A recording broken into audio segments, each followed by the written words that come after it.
നാടൻ അവിയലാണ് വയ്ക്കുന്നത്. ഒരു 50 വർഷങ്ങൾക്ക് മുമ്പൊക്കെ പഴയ ആൾക്കാരൊക്കെ വെക്കുന്ന ഒരു അവിയലാണ്. പണ്ടൊന്നും നമ്മുടെ ഗ്രാമത്തിൽ ഇപ്പോൾ കിട്ടുന്ന പോലുള്ള പച്ചക്കറികളൊന്നും കിട്ടത്തില്ലായിരുന്നു. ഇതുപോലെ വാഹന സൗകര്യമില്ല ടൗണിലൊന്നും പോകാനൊന്നും. ഇപ്പോൾ പക്ഷേ അമേരിക്കയിലുള്ളതും ഏത് സ്ഥലത്തു നിന്നുള്ള പച്ചക്കറി നമുക്ക് അവൈലബിളാണ്. ഇപ്പോൾ ഈ വീട്ടിൽ തന്നെയുള്ള പച്ചക്കറി വെച്ചാണ് ഇന്ന് അവിയലുണ്ടാക്കുന്നത്.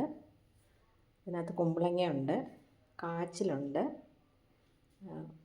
വാഴക്ക ഉണ്ട്, അതേപോലെ കോവയ്ക്ക, പച്ചമുളക്,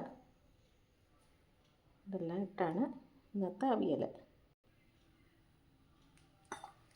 അപ്പോൾ ആദ്യം കാച്ചിൽ,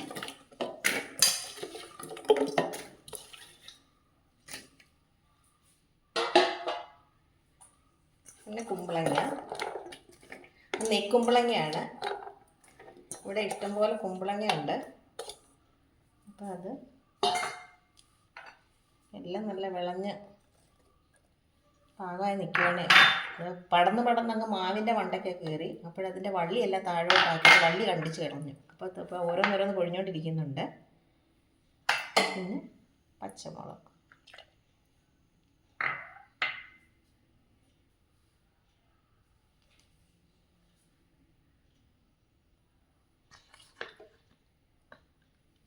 പച്ചമുളക് ഇട്ടിട്ടുണ്ട്.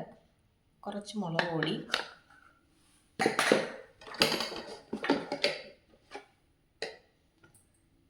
കുറച്ച് മഞ്ഞൾപ്പൊടി,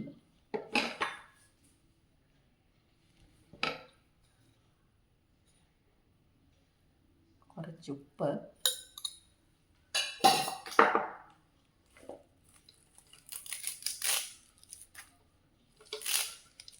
കുറച്ച് കറിവേപ്പില, കുറച്ച് വെള്ളം ഒഴിക്കുക. കുമ്പളങ്ങയ്ക്കകത്ത് വെള്ളമുണ്ട്, അപ്പോൾ ഒരുപാട് വെള്ളം വേണ്ട. കാച്ചിലും പെട്ടെന്ന് വേവുന്നതാണ്. സ്റ്റവ് കത്തിക്കുക.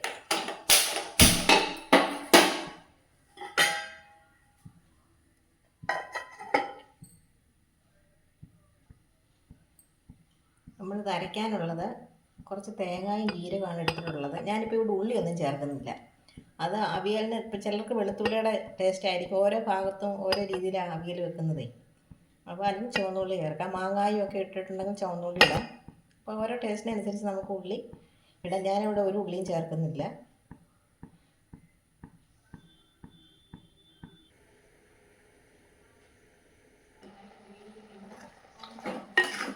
കഷ്ണമെല്ലാം വെന്തിട്ടുണ്ട്.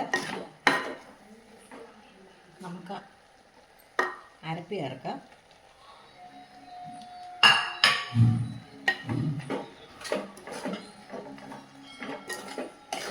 പണ്ടൊക്കെ നമ്മുടെ ഇപ്പോൾ ശകല അവിയൽ വെക്കുന്ന പോലൊന്നുമല്ല. പണ്ടൊക്കെ നല്ലപോലെ നമ്മുടെ കുടുംബത്തിലൊക്കെ അംഗങ്ങളെ മക്കളും അച്ഛനും അമ്മയും കുറേ പേരുണ്ട്, അപ്പൂപ്പനും അമ്മൂമ്മയൊക്കെ. അപ്പം നമുക്ക് കൂടുതൽ ക്വാണ്ടിറ്റി അവിയലൊക്കെ ഉണ്ടാക്കുമ്പോൾ ഇതെല്ലാം ഇട്ടിട്ടേ പറ്റത്തുള്ളൂ. ഇന്നത്തെ കുഞ്ഞുങ്ങൾക്ക് ചേന കാച്ചിലൊന്നും കുറേ കുഞ്ഞുങ്ങൾക്കൊന്നും ഇഷ്ടമല്ല. പണ്ട് അങ്ങനെ ഇഷ്ടക്കേടോ ഇഷ്ടമൊന്നും നോക്കത്തില്ല. അവിയലൊക്കെ ഇതെല്ലാം ആയിട്ടുള്ള അവിയലൊക്കെ ആയിരുന്നു ഉണ്ടാക്കുന്നത്.